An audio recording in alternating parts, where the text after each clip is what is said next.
அண்மை செய்தி. பிரதமரை சந்திப்பதற்காக முதலமைச்சர் ஸ்டாலின் தற்போது டெல்லி புறப்பட்டு சென்றுள்ளார். அது தொடர்பான அண்மை செய்தியை பார்த்து வருகிறோம். தமிழ்நாட்டிற்கான நிதியை கேட்டு பெறுவது தொடர்பாக பிரதமரிடம் முறையிட உள்ளதாகவும் தகவல் வெளியாகியுள்ளது. பிரதமரை சந்திப்பதற்காக முதலமைச்சர் ஸ்டாலின் டெல்லி புறப்பட்டு சென்றுள்ளார். கூடுதல் விவரங்களோடு நமது செய்தியாளர் பாரி கார்த்திக் இணைகிறார். வணக்கம் பாரி கார்த்திக். தற்போது தமிழக முதலமைச்சர் ஸ்டாலின் பிரதமரை சந்திப்பதற்காக டெல்லி புறப்பட்டு சென்றுள்ளார். அவர் என்னென்ன கோரிக்கைகள்லாம் முன்வைக்க உள்ளார் தமிழ்நாட்டிற்காக? முழு விவரம். வணக்கம். தமிழ்நாட்டு முதலமைச்சர் திரு ஸ்டாலின் அவர்கள் தற்போது டெல்லி புறப்பட்டிருக்கிறார். குறிப்பாக நாளை 11 மணிக்கு பிரதமர் நரேந்திர மோடி அவர்களை சந்திக்கிறார். அங்கு சந்திக்கும் அவர் தொடர்ச்சியாக தமிழகத்தினுடைய பல்வேறு கோரிக்கைகளுக்கு முன்வைக்கிறார்.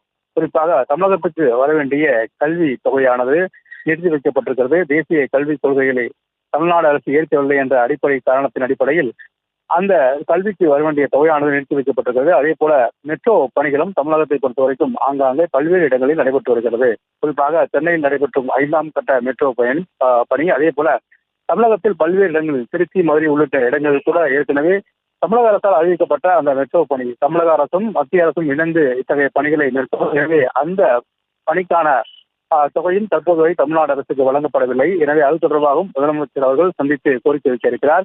மேலும் கல்வியை பொறுத்த வரைக்கும் தொடர்ச்சியாக தமிழ்நாட்டுக்கு மத்திய அரசு கொடுக்க வேண்டிய கல்வி தொகையை பொறுத்த வரைக்கும் நிலுவையில் இருக்கிறது. கிட்டத்தட்ட அந்த தொகை வந்தால்தான் இங்கு அடிப்படை கட்டமைப்புகள் உள்ளிட்ட பல்வேறு விஷயங்களை தமிழ்நாடு அரசு மேற்கொள்ளும். அப்படி ஒரு சூழல் தான் தமிழகத்தில் இருக்கிறது. ஏற்கனவே தமிழ்நாடு அரசின் சார்பில் ஏற்கனவே ஒதுக்கப்பட்ட கல்வி தொகையின் அடிப்படையில் செலவினங்கள் குறிக்கப்பட்டாலும் கூட மத்திய நிதியிலிருந்து கொடுக்கப்படும் அந்த நிதியை வைத்தான் இங்கு முக்கியமான ஒரு சில கல்வியை பொறுத்த வரைக்கும் ஒரு சில முக்கிய விஷயங்கள் உள்ளெடுக்கப்படும். அதே போல உள்கட்டமைப்பு, ஊதியம் உள்ளிட்ட பல்வேறு விஷயங்கள் தொடர்ச்சியாக மத்திய அரசு நிதியை கொண்டு கட்டமைக்கப்படும். அதன் அடிப்படையில் தான் தமிழ்நாடு முதலமைச்சர் அதையும் நேரடியாக கோரிக்கை வைக்கிறார். மேலும் தமிழகத்தில் இருக்கக்கூடிய தேசிய நெடுஞ்சாலைகள், பல தேசிய நெடுஞ்சாலைகளுக்கு ஒதுக்க வேண்டிய நிதிகள் குறித்தும் தமிழ்நாடு முதலமைச்சர்கள் பேசியிருக்கிறார். புதிய திட்டங்கள் தமிழ்நாடு அரசு சார்பில் அறிவிக்கப்பட்டிருக்கின்றன, அது தொடர்பாகவும் பேசியிருக்கிறார்.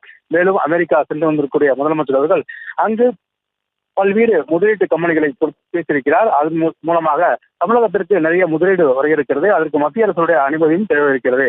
அது தொடர்பாகவும் முதலமைச்சர் அவர்கள் பிரதமரை சந்தித்து பேசுவார் என்று எதிர்பார்க்கப்படுகிறது. தமிழகத்தை பொறுத்தவரைக்கும் பல்வேறு கோரிக்கையின் அடிப்படையில் முதலமைச்சர்கள் நாளை 11 மணிக்கு பிரதமரை சந்திக்கிறார். அவர் சந்திக்கும் அவர் தமிழகத்தின் சார்பில் முன்வைக்க வேண்டிய பல்வேறு கோரிக்கைகளும் பிரதமர்களும் வலியுறுத்துவார் என்று எதிர்பார்க்கப்படுகிறது.